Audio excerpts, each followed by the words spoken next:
ser legal, vou brincar com ele aqui. Minha casa inteira o dia inteiro. Eita, pô, esse brinquedo aqui, onde é que eu abro essa porra? Uma ali, valeu, eu abri aqui nessa porra aqui escondida aqui. Pra ninguém ver que eu roubei esse brinquedo ali da toca de pessoas, daquele moleque mesmo. Opa, quero saber o que tem aqui dentro, o que tem aqui nessa porra. Mas que porcaria feia da peste.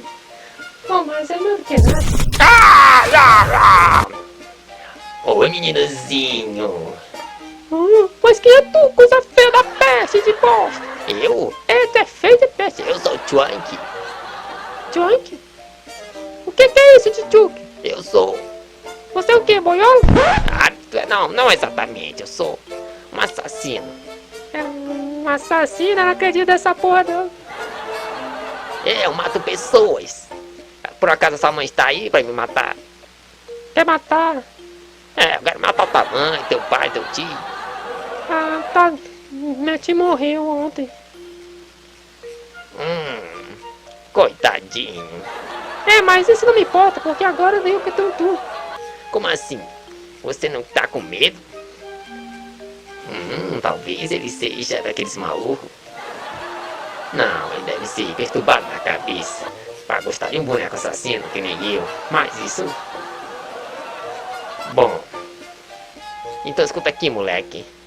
E como assim? O que você quer de mim? Eu quero saber onde é que tá teu pai. Sabe se ele tá em casa, se tá ali dando uma bunda. Não exatamente. Como assim? Meu pai tá ali dando a bola. Ah, entendi. Escuta aqui, meninozinho bonitinho. Marrom, chocolate, preto.